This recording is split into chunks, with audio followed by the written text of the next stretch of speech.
오늘도 소중한 시간을 내어 찾아주셔서 감사합니다. 바쁜 일상으로 지친 마음을 잠시 내려놓고 세월의 흐름 속에서 전해져 온 이야기에 귀를 기울여 보세요. 이제 이야기가 시작됩니다. 천냥이라는 거금이 한 아이의 손에 전달되었습니다. 그것은 아이가 도둑을 숨겨준 대가였죠. 마을 사람들은 모두 복동이를 도둑의 공범이라고 손가락질했고 복동이의 어머니는 병으로 쓰러지며 복동이는 마을에서 쫓겨날 위기에 직면했습니다. 그러던 어느 날 아침, 마을 입구에 화려한 가마 행렬이 갑자기 나타났습니다. 가마에서 내린 양반이 목소리를 높였죠. 그 아이를 찾아왔소. 내 목숨을 살려준 은인을 말이요. 정체불명의 양반과 그 이야기 뒤에는 어떤 비밀이 숨겨져 있을까요? 이 이야기는 지금으로부터 200년 전 경상도 깊은 산골에서 시작됩니다. 옛날 옛적 경상도의 한 산골 마을에 복동이라는 12살 아이가 살았습니다. 마을은 첩첩이 이어진 산들 사이 골짜기 깊은 곳에 자리 잡고 있었죠. 아침이 되면 산안개가 짙게 내려앉아 각 집의 굴뚝 연기와 뒤섞이고 저녁이 되면 메순메소리의 울음소리가 마을 전체를 감쌌습니다. 복동이는 어머니와 단둘로 살았습니다. 그의 아버지는 3년 전 가을 산에서 나무를 베다가 세상을 떠나셨어요. 그날도 평소처럼 아버지는 지게를 메고 산으로 올라갔고 해가 중천에 떴을 무렵 벼랑 끝에서 자란 소나무를 베려다가 발을 헛디뎌 낭떠러지 아래로 떨어지셨죠. 마을 사람들은 사흘 밤낮을 걸쳐 아버지를 찾아 헤맸습니다. 횃불을 들고 산속을 뒤지고 계곡을 하나하나 더듬어 봤지만 찾아낸 아버지는 이미 차가운 시신이었습니다. 그때 복동이는 9살이었고 아버지의 시신을 본 그는 사흘 밤낮을 끝없이 울었습니다. 그날 이후 복동이의 집안은 급격히 처참해지기 시작했습니다. 어머니는 남의 집 빨래를 받아 해냈어요. 새벽부터 개울가에 나가 빨래를 두드리고 햇볕에 말린 뒤 다림질까지 해서 돌려주었죠. 손은 턱스름해지고 허리는 끊어질 것처럼 아팠지만 어머니는 한 번도 불평하지 않았습니다. 어머니는 바느질 솜씨도 뛰어났습니다. 밤늦도록 등불을 켜놓고 바늘을 잡아 한 땀 한 땀 정성껏 꿰매며 겨우겨우 식량 문제를 해결했죠. 복동이도 그런 어머니를 보고 가만히 앉아 있을 수 없었습니다. 동이 트기 전에 복동이는 일어나 마을 부잣집으로 갔어요. 물을 길어다 주고 마당을 쓸고 장작도 패주며 한 푼이라도 벌었습니다. 12살 아이의 손이라고는 믿기 어려울 정도로 굳은 살이 박혀 있었지만 복동이의 얼굴은 언제나 밝은 표정을 지었습니다. 어느 날 마을 이장 어르신이 복동이를 불렀습니다. 이장 어르신은 마을에서 가장 덕망 있는 분이었죠. 복동아, 일이 있어라. 오늘 밭에 김을 매야 하는데 좀 거들어주지 않겠느냐? 복동이는 대답도 끝내지 못한 채 밭으로 달려갔습니다. 해는 뜨겁게 내리쬐었고 땀은 비 오듯 쏟아졌지만 복동이는 허리를 굽히고 묵묵히 김을 맺었습니다. 손바닥에는 물집이 생겼고 등은 뜨겁게 달았지만 그는 한 번도 쉬지 않았죠. 해가 서쪽으로 기울었을 무렵 이장 어르신이 복동이를 불렀습니다. 이 녀석 참 기특하구나. 여기 엿 한 봉지 가져가거라. 내 어머니께도 드릴 수 있게. 복동이는 엿봉지를 두 손으로 소중히 받아들고 활짝 웃으며 집으로 달려갔습니다. 비록 가난했지만 복동이에게는 세상에서 가장 소중한 사람인 어머니가 있었습니다. 우리 복동이 오늘도 수고했구나. 어머니는 복동이의 손을 잡으며 눈시울을 붉히고 그의 손을 보며 마음이 아팠어요. 어린 나이에 이렇게 고생을 시키다니요. 어머니, 저는 괜찮습니다. 이렇게 일할 수 있는 것만으로도 감사하죠. 복동이는 활짝 웃으며 어머니를 안심시켰습니다. 어머니가 걱정하지 않도록 힘든 마음을 결코 드러내지 않았죠. 마을 사람들은 복동이를 참 기특하다고 생각했습니다. 어린 나이임에도 어머니를 모시며 묵묵히 살아가는 모습이 자랑스러웠죠. 아침마다 부지런히 일하러 나가는 복동이를 보면 모두들 고개를 끄덕이며 칭찬했습니다. 저 아이 참 기특해. 그러게 말이야. 저 아이는 벌써 이렇게 철이 들었어. 하지만 한편으로는 안쓰러움도 느꼈습니다. 복동이의 집은 마을에서 가장 가난한 집이었기 때문이죠. 집은 초라하기 그지없었습니다. 지붕은 구멍이 나서 비가 오면 물이 새고 벽은 금이 가서 바람이 자유자재로 들어왔어요. 겨울에는 추위를 견디기 위해 떨었고 여름에는 더위로 시달렸죠. 이불도 낡아 솜이 빠져나가는데 그 한 채로 겨울을 나가야 했습니다. 복동이와 어머니는 서로를 꽉 안고 잠들며 추위를 이겨냈습니다. 그럼에도 복동이는 불평하지 않았습니다. 어머니가 곁에 있고 하루하루 끼니를 이어갈 수 있다는 것만으로도 충분히 행복했죠. 단풍잎이 온 산을 붉게 물들인 어느 저녁, 복동이는 지게에 나무를 가득 싸고 산길을 내려오고 있었습니다. 해는 서서히 넘어가고 산 그림자는 길게 드리워지기 시작했죠. 빨리 가야겠다. 어머니가 기다리고 계실 텐데 복동이는 발걸음을 더 빠르게 했습니다. 지게는 무거웠지만 오늘 주운 나무로 며칠 동안 사정을 버틸 수 있을 것 같아 견딜 만했습니다. 바로 그때 풀숲에서 이상한 소리가 들렸습니다. 복동이는 걸음을 멈추고 귀를 세우며 소리가 나는 방향을 바라봤죠. 멧돼지인가? 복동이의 가슴이 두근거렸습니다. 이 산에는 멧돼지가 많아 한 번 들이받치면 큰일이 날 수 있었기 때문이죠. 하지만 그 소리는 사람의 목소리였습니다. 낮은 신음소리가 들렸어요. 복동이는 무서웠습니다. 해는 거의 지고 산길은 어둑해지고 있었죠. 그럼에도 혹시 다친 사람이 있는 건 아닐까? 혹시 도움이 필요한 사람이 있는 건 아닐까? 하는 마음이 앞서 그는 조심스럽게 물었습니다. 거기 누구 계십니까? 하지만 대답은 없었습니다. 복동이는 지게를 내려놓고 풀숲 쪽으로 조심조심 다가갔습니다. 석양의 마지막 빛이 풀숲을 비추고 있었고 거기에 한 사내가 쓰러져 있었습니다. 복동이는 사내를 부축해 일으켰는데 그의 몸은 피로 뒤덮여 있고 숨소리도 거칠었습니다. 복동이는 급하게 사내를 자기 집 뒤쪽 덤미로 데려갔습니다. 여기 숨어 계세요. 절대 소리 내시면 안 됩니다. 그는 땔감을 옮겨 사내가 숨을 수 있는 공간을 만들었고 사내는 복동이의 손을 꼭 잡으며 눈물 섞인 목소리로 말했습니다. 고맙소. 정말 고맙소. 복동이는 땔감으로 사내를 덮어주고 아무렇지 않은 척 지게를 메고 집 앞으로 걸어갔습니다. 바로 그때 포졸 경비원들이 복동이를 불러 세웠습니다. 얘야, 이 집 아이 아니냐? 복동이의 심장이 쿵쾅쾅 뛰었고 다리는 후들후들 떨렸지만 애써 태어난 척했습니다. 이 소희는 이 집 아이 이옵니다. 근처에서 피 흘리는 놈을 못 봤느냐? 쌀을 훔친 도둑놈 말이다. 포졸의 눈빛은 날카로웠습니다. 복동이는 침을 꿀꺽 삼켰습니다. 아닙니다. 저는 산에서 나무만 주웠을 뿐입니다. 정말이냐? 거짓말하면 내 놈도 가만두지 않는다. 정말입니다. 거짓말이 아닙니다. 복동이는 있는 힘껏 평정을 유지했죠.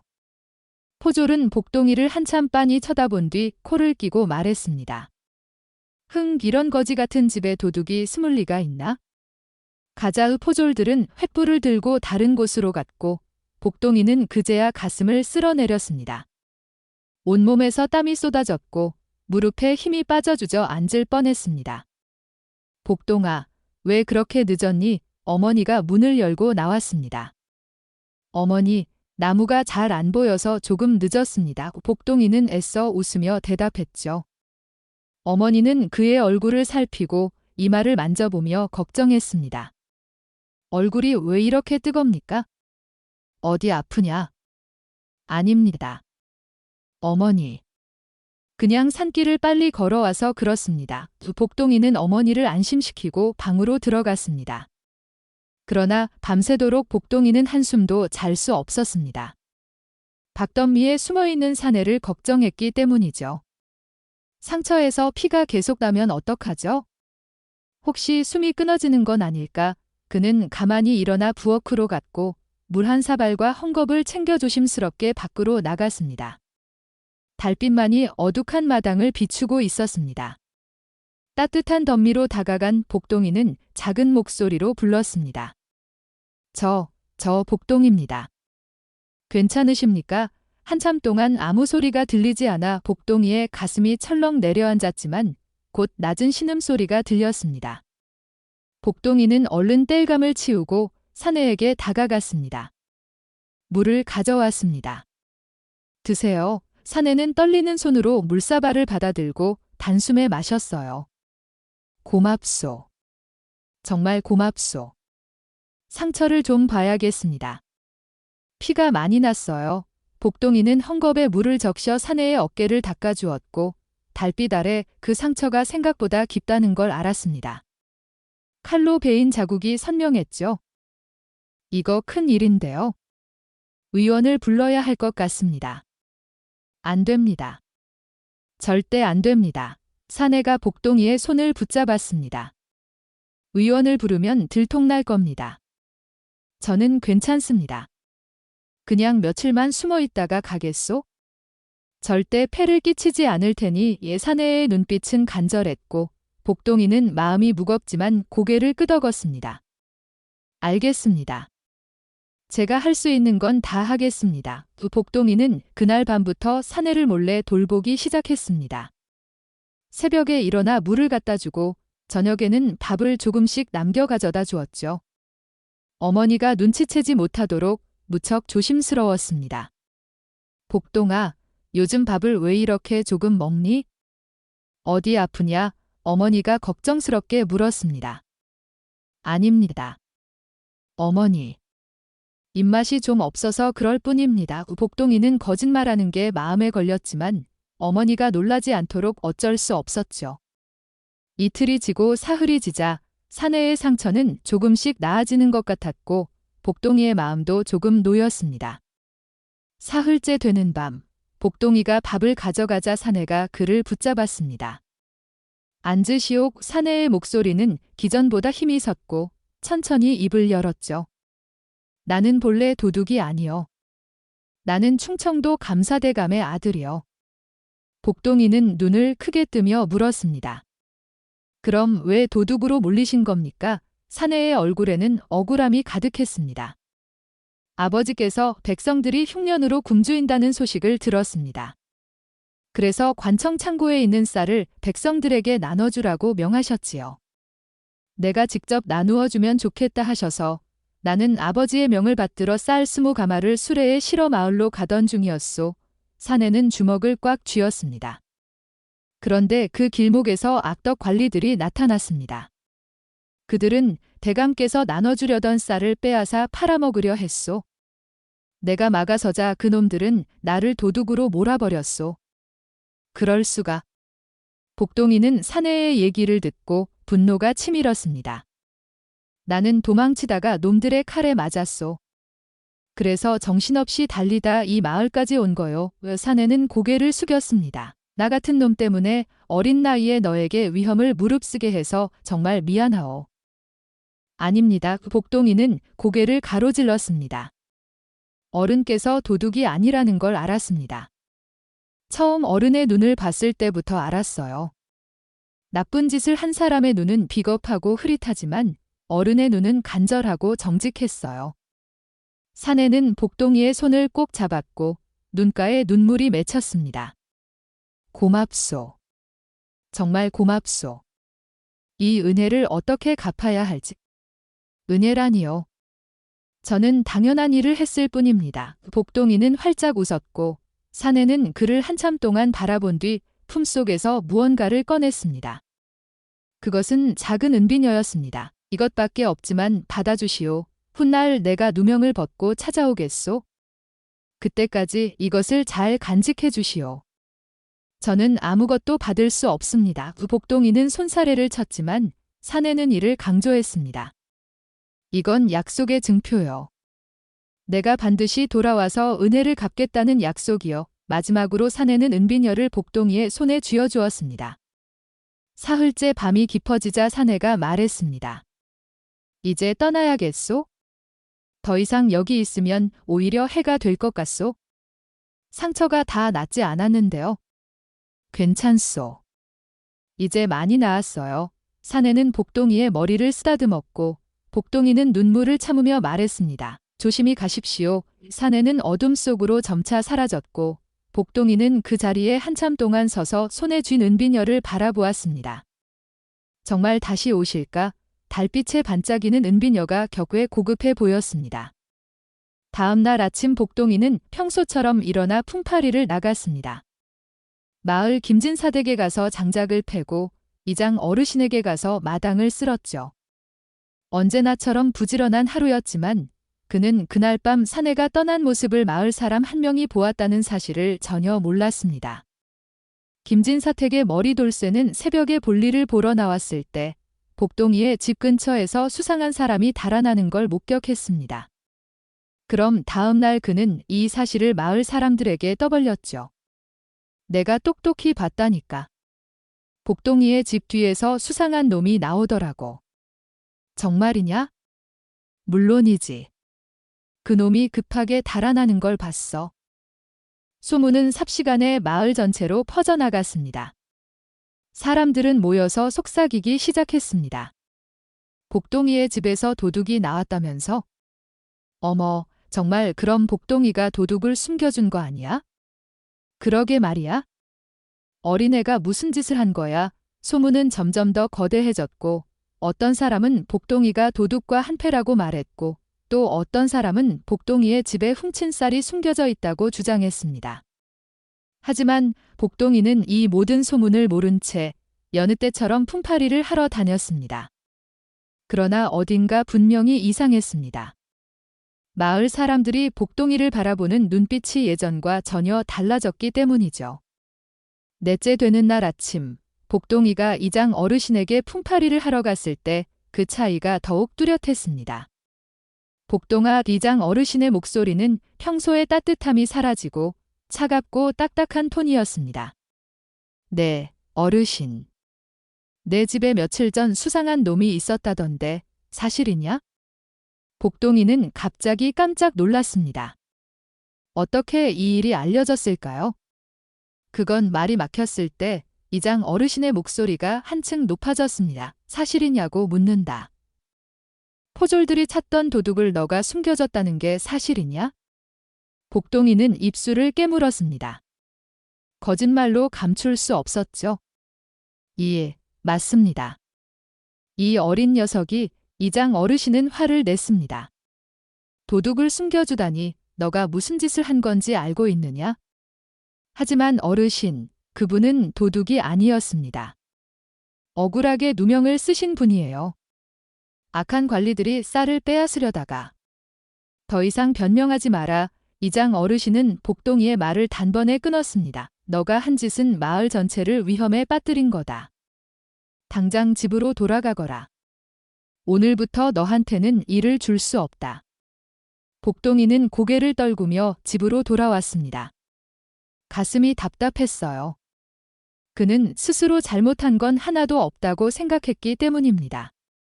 사람의 목숨을 구한 건 어떻게 잘못된 일이 될 수 있을까요? 하지만 마을 사람들은 그렇게 생각하지 않았습니다. 이후로 마을 사람들은 복동이의 집 앞을 지날 때마다 속삭이기 시작했습니다. 저 집 아이가 도둑을 숨겨줬대. 아이고, 무서워라. 저런 집이 우리 마을에 있다니? 앞으로 저 집하고는 절대 상종하지 말아야겠어. 복동이의 어머니도 결국 이 소문을 들었습니다. 그녀는 복동이를 불러앉히고 떨리는 목소리로 물었습니다. 복동아, 사실이냐? 예, 어머니. 복동이는 고개를 숙이고 산속에서 사내를 발견한 일, 집 뒤 덤미에 숨겨준 일, 그리고 사내가 억울한 누명을 쓰고 있다는 사연까지 모두 털어놨어요. 어머니는 한참 동안 아무 말도 하지 않았습니다. 복동이는 어머니가 자신을 원망할까 봐 긴장했지만 어머니는 그의 손을 잡고 말했습니다. 복동아, 어머니는 너를 원망하지 않는다. 너가 한 일은 옳은 일이었다. 죽어가는 사람을 살린 건 사람으로서 당연한 일이지. 어머니의 눈에는 눈물이 고였고 부디 말했습니다. 하지만 어머니는 걱정이 돼 앞으로 우리가 어떻게 살아가야 할지? 어머니의 걱정은 금방 현실이 되었습니다. 그날 이후로 복동이에게 품팔이를 주는 사람이 하나도 없었어요. 이장 어르신은 물론 김진사 댁도 그를 받아주지 않았고 어머니에게 바느질 일을 맡겨주던 사람들도 모두 끊겼습니다. 보름이 지났을 무렵 마을의 여자들도 복동이 어머니를 외면하기 시작했습니다. 도둑을 숨겨준 집안 사람하고는 이을 맡길 수 없어 그들의 속삭임이 복동이의 귀에 선명히 들렸고 집안 형편은 하루가 다르게 나빠졌습니다. 끼니를 제대로 입히기도 힘들어졌죠. 복동이는 산에 가서 나무를 캐고 도토리를 주워왔지만 결국 어머니가 쓰러지셨어요.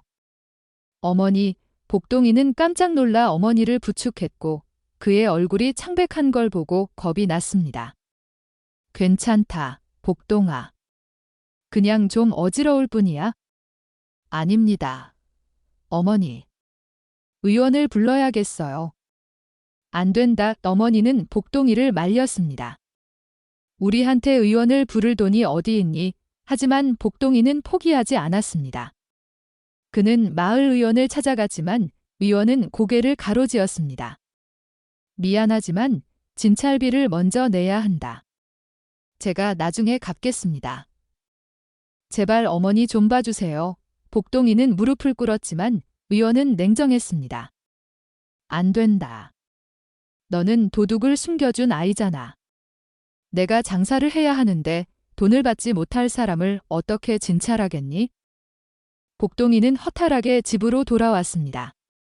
어머니는 방에 누워 계속 기침을 하고 있었죠. 어머니, 의원은 제가 약초를 구해 올게요. 걱정하지 마세요. 복동이는 눈물을 참으며 말했지만 마음속에는 절망감이 밀려왔습니다. 어떻게 해야 어머니를 살릴 수 있을까요? 한 달이 흘렀습니다. 어머니의 병은 점점 깊어졌고 기침도 멈추지 않았으며 밥도 거의 드시지 못했습니다.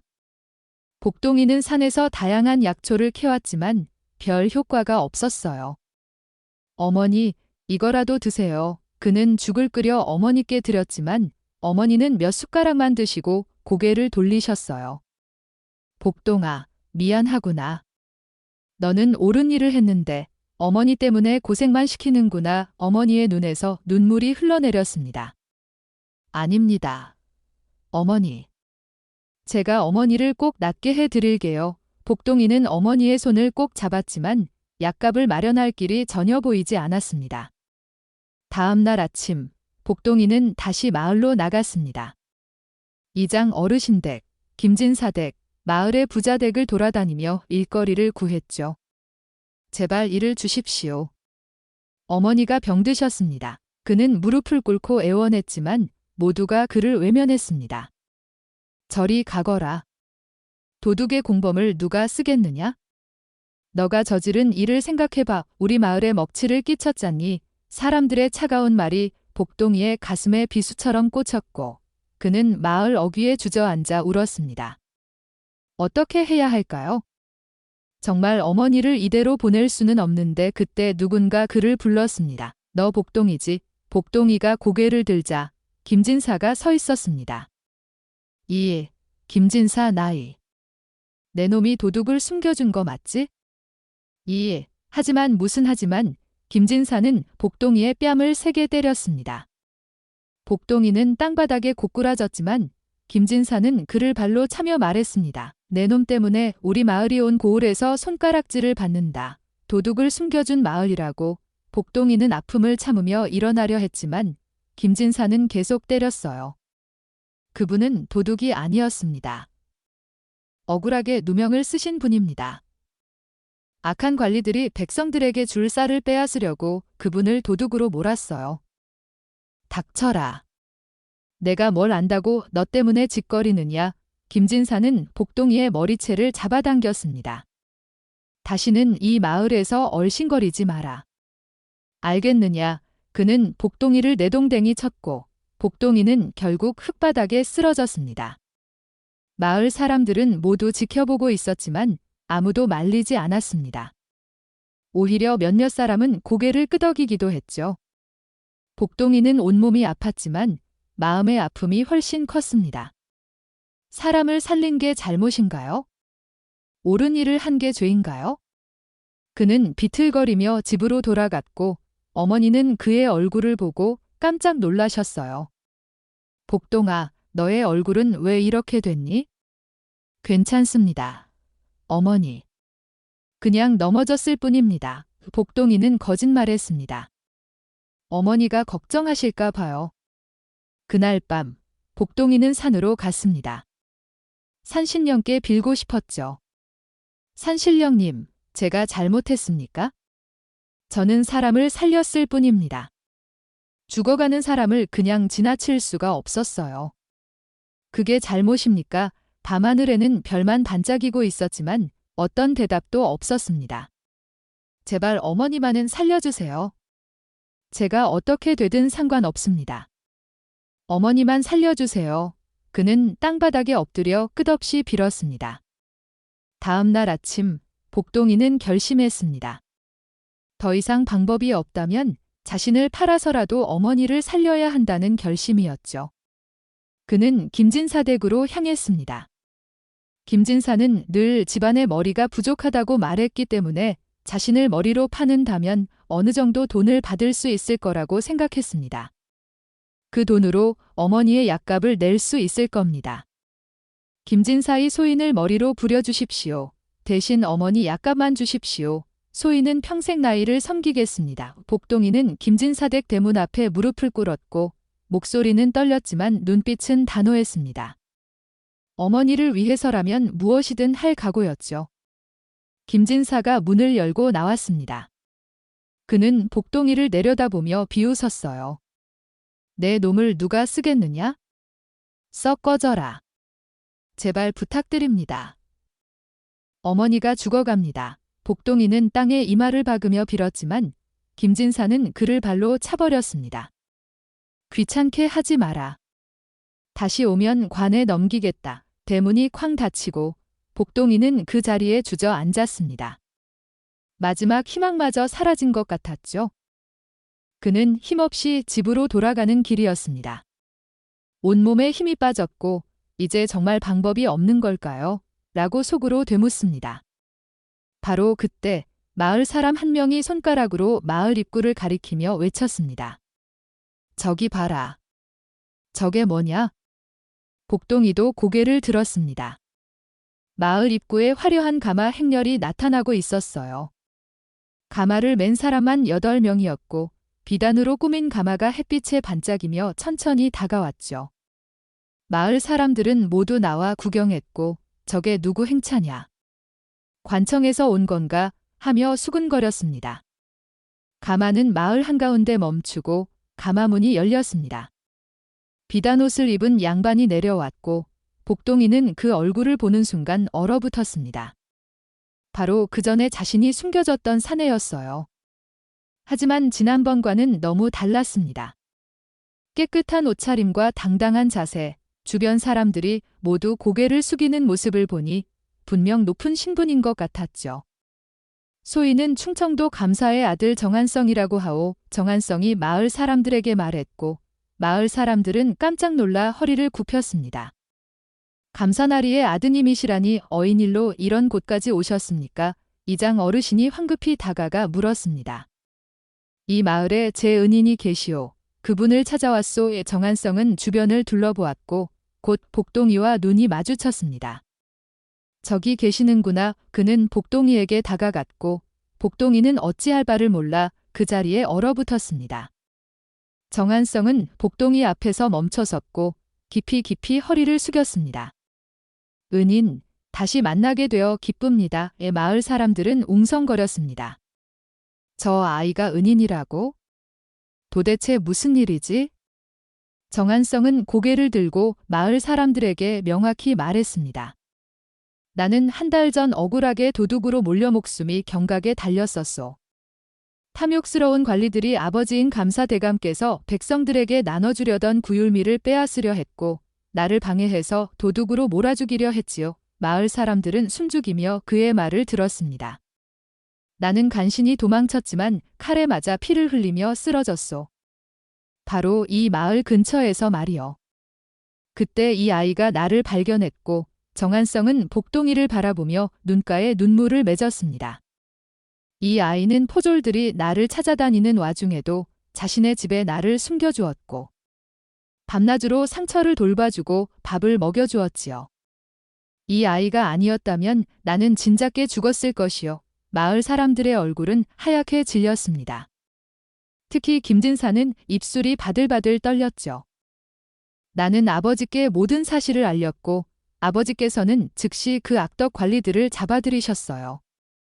만약 이 아이가 나를 감춰주고 살려주지 않았다면 나는 이 자리에 없었을 뿐만 아니라 억울한 도둑 누명을 쓰고 저주받는 삶을 살았을 겁니다. 지금 그놈들은 모두 관직을 빼앗기고 유배를 갔지요. 정한성은 복동이의 손을 부드럽게 잡았습니다.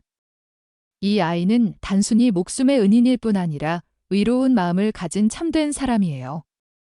12살이라는 어린 나이에 이런 용기를 내는 아이가 또 어디 있겠소? 마을 사람들은 고개를 들지 못했습니다. 모두 부끄러움에 얼굴이 불타올랐죠. 정한성은 시종에게 손짓했고 시종은 커다란 보다리 상자를 가져왔습니다. 이것은 작은 보답이에요.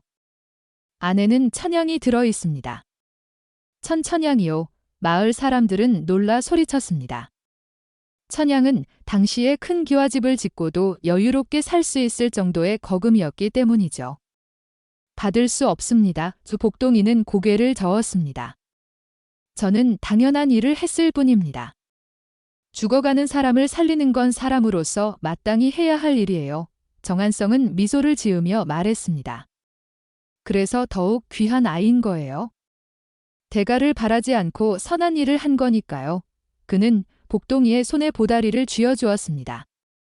부디 받으시오. 어머니의 병을 고치고 편히 사시길 바랍니다. 이어 정한성은 마을 사람들을 둘러보며 목소리를 높였습니다.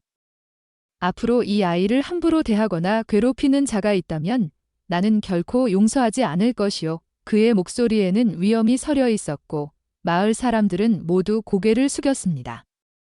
특히 김진사는 급히 바닥에 엎드렸습니다. 용서해 주십시오. 소인이 잘못했습니다. 그는 복동이에게 기어가며 빌었죠. 복동아, 아니 은희님, 제발 용서해 주세요. 내가 눈이 어두워 그랬습니다. 용서해 주세요. 복동이는 김진사를 바라보았습니다. 바로 이 사람이 예전에 자신을 때리고 모욕하며 문전박대했지만 복동이는 부드럽게 말했습니다. 일어나십시오. 저는 나이를 원망하지 않습니다. 나이도 마을을 걱정하셨을 뿐이에요. 그의 말을 듣고 김진사는 눈물을 터뜨렸습니다. 이후 복동이는 천냥 중 일부를 마을에 기부했습니다. 이 쌀을 마을 사람들과 나눠 가지십시오. 그는 쌀 20가마를 마을 사람들에게 나눠주었고 마을 사람들은 놀란 표정을 짓습니다. 복동아, 이런 귀한 걸 저도 예전에 배고픈 적이 많았습니다. 배고픈 사람의 마음을 압니다. 복동이의 말에 마을 사람들은 또다시 눈시울을 붉혔죠. 복동이는 잠시 생각에 잠겼다가 정한성을 바라보며 말했습니다. 이나라, 제게 한 가지 부탁이 있습니다. 무엇이든 말해보세요. 멱소는 급지사라면 다 해드리겠습니다. 새로 지을 우리 집의 사랑채 사랑방을 마을 아이들이 모여 글을 배울 수 있는 곳으로 만들고 싶습니다. 정한성은 눈을 크게 뜨고 복동이를 바라본 뒤 활짝 웃었습니다. 정말 훌륭한 생각이에요. 이 일은 제가 책임지고 도와드리겠습니다. 부부 사랑채를 만들고 좋은 스승도 불러오겠소? 마을의 아이들이 모두 글을 익히고 세상을 더 넓게 보게 할게요. 마을 사람들은 복동이의 마음씨에 감동했고 모두 함께 사랑채를 지히는 일에 참여했습니다. 얼마 뒤 사랑채가 완성되었고 마을 아이들은 매일 거기서 글을 배우며 웃음을 나눴죠. 복동이의 어머니는 천냥으로 좋은 의료를 받고 병이 완치되었고 복동이는 이후에도 마을을 위해 부지런히 일했습니다. 마을 사람들은 복동이를 마을의 빛이라고 불렀고 그의 선한 이야기는 세월을 거쳐도 경상도 산골마을에서 계속 전해졌습니다. 누구나 선한 일을 할 수 있지만 어려움 속에서도 의지를 잃지 않고 선을 지키는 마음이야말로 가장 귀한 보물이라는 걸 복동이가 모든 사람들에게 보여준 것이죠. 정한성의 눈이 반짝였습니다. 글을 배울 수 있는 곳이라니 이 마을에는 가난해서 글을 배우지 못하는 아이들이 정말 많습니다. 저도 예전에는 그랬거든요. 복동이는 진지한 표정으로 말을 이었고 나리께서 주신 이 은혜를 저 혼자만 누릴 수는 없습니다. 목숨값으로 받은 이 재산을 마을 아이들과 함께 나누고 싶습니다. 정한성은 복동이를 한참 동안 바라보았습니다. 12살 아이의 입에서 나온 말이라고는 믿기지 않았어요. 참으로 대단한 아이로구먼. 그는 복동이의 어깨에 손을 올렸고 좋다. 아주 훌륭한 생각이야. 내가 책과 붓, 먹, 종이까지 모두 대주지. 정말입니까, 나리? 물론이지. 아니, 그보다 더 좋은 방법이 있을 것 같구먼. 정한성은 무릎을 탁 치며 말했습니다. 내가 직접 자네를 가르치겠네. 그리고 자네가 배운 걸 마을 아이들에게 가르쳐 주게. 나리께서 저를 직접 가르쳐 주신다니 감사합니다. 복동이는 깊이 절을 했고 정한성은 그를 일으켜 세웠습니다. 자네 같은 인재를 그냥 둘 수는 없지 않은가? 나는 자네를 크게 키우고 싶소. 크게 키우신다니요. 그렇다네. 자네는 12살 나이에 목숨을 걸고 사람을 살렸고 은혜를 받자마자 그걸 나누려 하지 않았나. 이런 마음을 가진 사람이야말로 백성을 다스릴 자격이 있다는 거야. 정한성의 목소리에는 확신이 담겨 있었고 나는 자네가 훗날 큰 인물이 될 거라고 믿고 있어. 과거에 급제해서 훌륭한 관리가 되는 모습을 보고 싶구먼. 복동이는 가슴이 두근거렸습니다. 자신 같은 천한 아이가 과거에 급제한다는 건 꿈에도 생각하지 못한 일이었죠. 노력하겠습니다. 하지만 나리, 저 혼자 노력만으로는 부족하지 않을까요? 나를 믿고 따라오게나. 내가 자네의 뒷바라지를 할 테니. 정한성은 활짝 웃었고 마을 사람들도 복동이의 뜻을 듣고 감탄했습니다. 저 어린 나이에 저런 생각을 하다니 역시 남다른 아이야. 이장 어르신이 복동이의 머리를 쓰다듬었고 내가 참으로 훌륭한 아이구나. 우리 마을에 배움터가 생기다니 정말 기쁘구나. 사랑채는 곧 배움터로 꾸며졌습니다. 정한성이 보낸 책들이 가득 쌓이고 깨끗한 책상과 분목도 모두 준비되었어요. 자, 이제부터 이곳은 마을 아이들의 배움터일세. 복동이는 마을 아이들을 불러 모았고 여기서 함께 공부해요. 저도 배우면서 여러분에게 가르쳐 줄게요. 아이들의 눈이 반짝였습니다. 가난해서 글을 배울 엄두도 내지 못했던 그들에게 이는 꿈결 같은 기회였죠. 정한성은 그날부터 복동이를 가르치기 시작했고 한 달에 한 번씩 마을을 찾아와 며칠씩 머물며 글과 학문을 전수했어요. 반년이 흘렀습니다. 복동이는 놀라운 속도로 학문을 익혔어요. 정한성이 가르쳐준 내용을 단번에 이해하고 책을 읽으면 금방 외우는 재능이 돋보였죠. 자네는 정말 총명하구먼. 정한성은 감탄을 금치 못했고 아니야. 이건 타고난 재주라네. 그는 복동이의 손을 잡았습니다. 내가 자네를 처음 봤을 때부터 알았어. 자네는 큰 그릇이라는 걸. 1년이 지자 정한성과 복동이는 한결 가까워졌습니다. 정한성은 이제 복동이에게 편하게 말했죠. 복동아, 오늘은 이 부분을 공부해보자. 이에, 나리. 나리라고 부르지 말고 그냥 편하게 한성이라고 불러도 되지 않겠나. 정한성은 웃으며 말했고 은인이 아니라 스승이지. 스승과 제자는 끈끈한 사이가 되어야 하는 법이야. 정한성은 복동이를 마치 동생처럼 어쩌면 아들처럼 아꼈고 복동이도 배운 걸 마을 아이들에게 꾸준히 가르쳐 주었습니다. 사랑채는 늘 아이들의 청량 한글 읽는 소리로 가득했고 천자문을 다 외웠어요. 복동이 형, 이 글자는 뭐예요? 아이들은 복동이를 따라하며 열심히 공부했죠. 어느 날 정한성이 마을을 찾아왔을 때 배움터에서 공부하는 아이들을 보고 흐뭇하게 웃었습니다. 자네 덕분에 이 마을이 달라졌구나.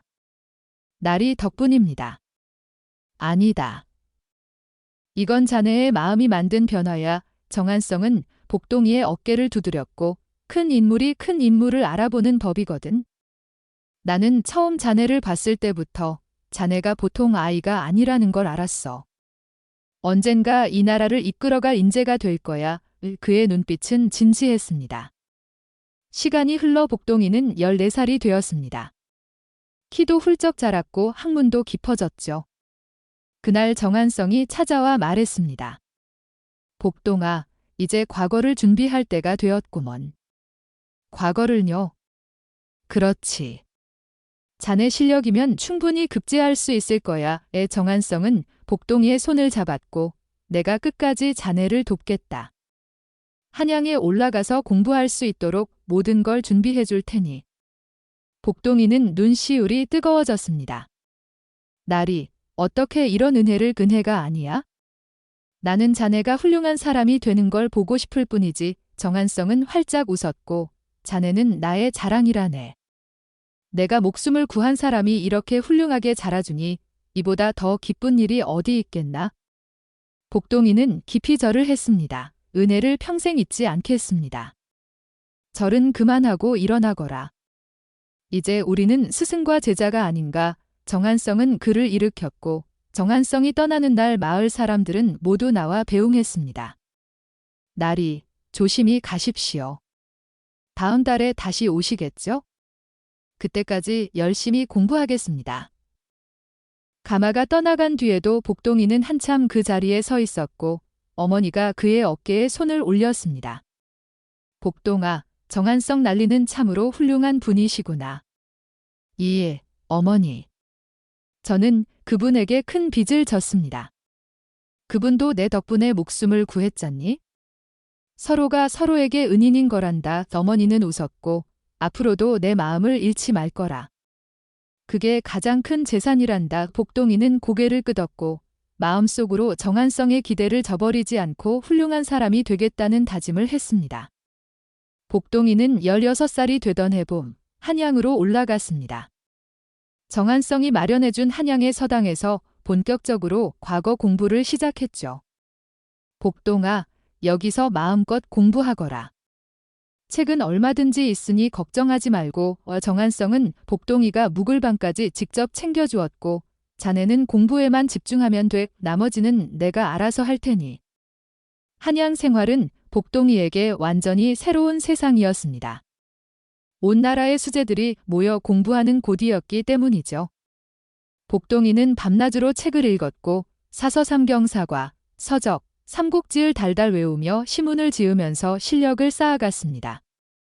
정한성은 한 달에 한 번씩 복동이를 찾아왔고 요즘 공부는 어떤가? 힘들지만 재미있습니다. 배울수록 모르는 게 많다는 걸 알게 되더군요. 그게 바로 배움의 시작이지. 정한성은 흐뭇하게 웃었고 다른 선비들은 벼슬을 얻으려고 공부하는데 자네는 백성을 위해 공부하지 않나? 그 마음을 잃지 말 거라. 예, 나리, 절대로 잃지 않겠습니다. 시간이 흘러 복동이는 18살이 되었고 드디어 과거를 볼 때가 되었습니다. 복동아, 준비는 됐겠지? 예, 나리, 최선을 다하겠습니다. 과거 시험날, 복동이는 시험장에 들어갔습니다. 온 나라의 선비들이 긴장한 표정으로 문제를 보고 있었고 시험 문제는 참된 인이란 무엇인가 였습니다. 복동이는 붓을 들고 과거의 날들을 떠올렸습니다. 피 흘리던 정한성을 처음 발견했던 날, 포졸들의 눈을 피해 사내를 숨겨준 밤, 마을 사람들에게 손가락질 받으며 견뎌야 했던 날들, 그런 기억들을 바탕으로 글을 쓰기 시작했죠. 참된 인이란 어려움 속에서도 옳은 일을 행하는 것입니다. 대가를 바라지 않고 남의 시선을 두려워하지 않으며 오직 사람으로서 마땅히 해야 할 일을 하는 것이지요. 복동이의 붓은 멈추지 않았고 마음속 깊은 곳에서 우러나오는 말들이 종이 위에 펼쳐졌습니다. 며칠 뒤 합격자 명단이 발표되었습니다.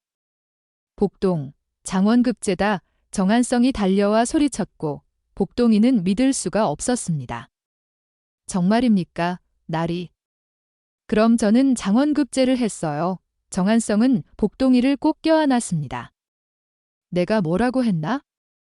자네는 큰 인물이 될 거라고 했지. 복동이는 기쁨의 눈물을 흘렸고 가장 먼저 고향으로 달려가 어머니에게 이 소식을 전했습니다. 어머니, 제가 급제했습니다.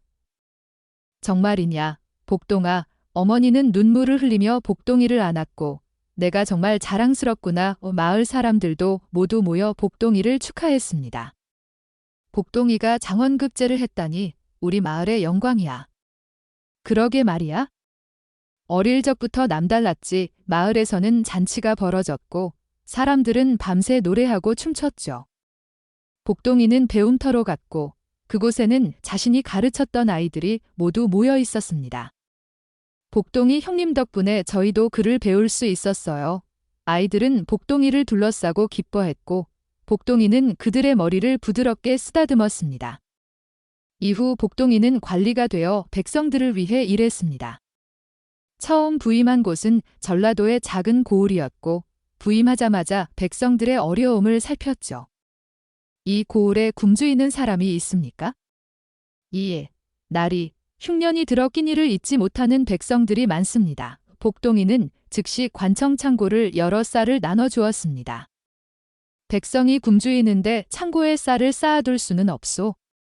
복동이의 소문은 금방 퍼져나가 백성을 사랑하는 의로운 관리라고 불렸습니다. 어느 날 도둑이 잡혀왔는데 그건 배가 고파 밥을 훔친 불쌍한 사람이었죠. 죄를 묻기 전에 먼저 밥을 주시오. 복동이는 도둑에게 밥을 먹였고 왜 훔쳤느냐? 날이 소인은 굶어 죽기 직전이었습니다. 자식들이 굶주려 우는 소리를 참아들 수가 없었습니다. 도둑은 눈물을 흘렸습니다. 알겠소. 죄는 죄지만 먼저 배를 채우시오. 그리고 일자리를 주겠소. 복동이는 도둑을 벌하지 않고 대신 일자리를 주고 그의 자식들에게도 쌀을 나눠주었습니다. 은혜를 갚는 건 중요하지만 사람이 사람답게 사는 게 제일 중요하오. 배고프면 누구나 잘못을 저지를 수 있어. 도둑은 땅에 이마를 박으며 절했습니다. 몇 년 뒤 복동이는 다른 고을로 옮겨가고 그곳에서도 훌륭한 정치를 펼쳤습니다.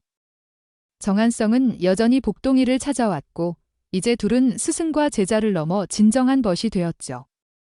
자네를 보면 뿌듯하네. 내가 살린 목숨이 이렇게 많은 사람들을 살리고 있으니 말이야. 날이 덕분입니다. 그분께서 저를 키워주지 않았다면 지금의 제가 없었을 겁니다. 아니야. 자네 안에 이미 그 씨앗이 있었어. 나는 그저 물을 준 것뿐이지. 지금까지도 그 마을의 배움터에서는 아이들이 공부합니다. 복동이가 만든 배움터는 세월을 거쳐 이어져 내려오고 스승은 아이들에게 이렇게 이야기합니다. 복동이 어른은 훗날 훌륭한 관리가 되셨어.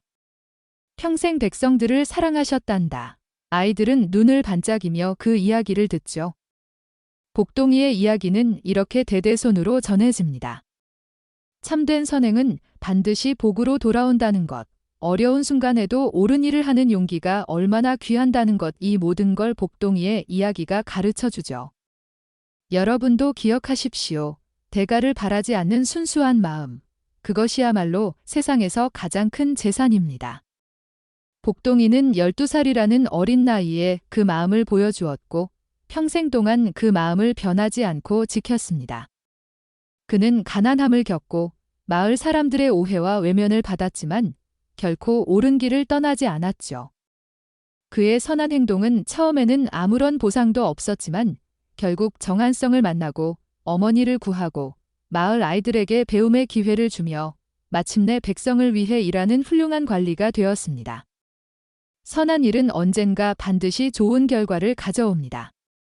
때로는 당장 눈에 보이지 않을 수도 있고 힘들고 외로운 시간이 길어질 수도 있지만 하늘은 결코 그의 노력과 선을 보지 않지 않습니다. 복동이의 이야기가 바로 그걸 증명하지 않습니까? 그의 이야기는 지금도 경상도의 산골 마을에서 배움터에 모인 아이들에게 들려지고 있습니다.